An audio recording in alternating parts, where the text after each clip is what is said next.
I've always loved gardening. My mother was probably an inspiration. We didn't have a lot of money when I grew up, but everything was always beautiful. We've been here for 35 years.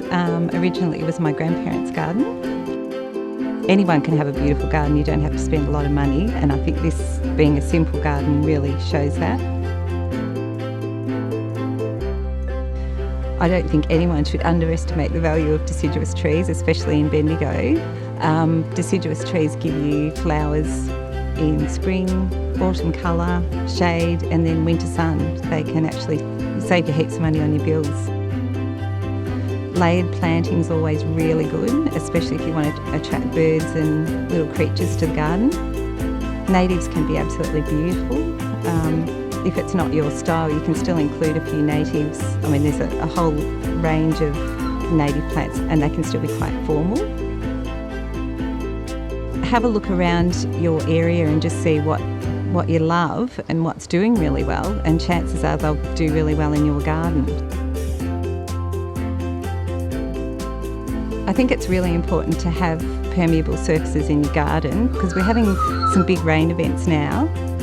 So if we can capture that rain and let it soak into the soil, it's just amazing. We can use gravel and grass and level garden beds to help keep that on your property instead of just racing off into the storm water. It's just so good for the environment.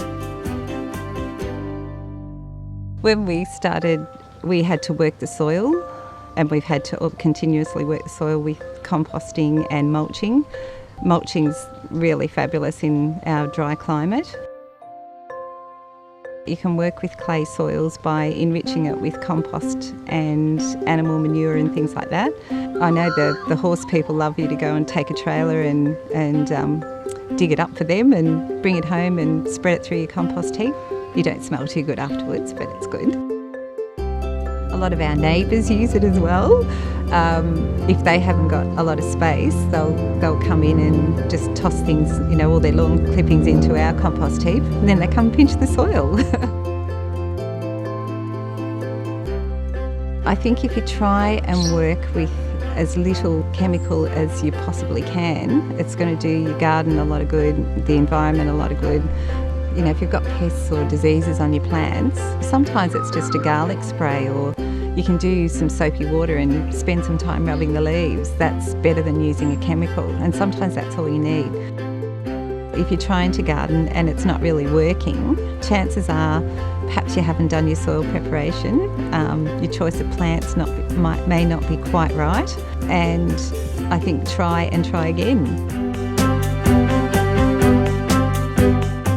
Yeah, I think having a great garden is really good for the whole community thing, because we've met some great people, shared plants, and I think that's what gardening's all about.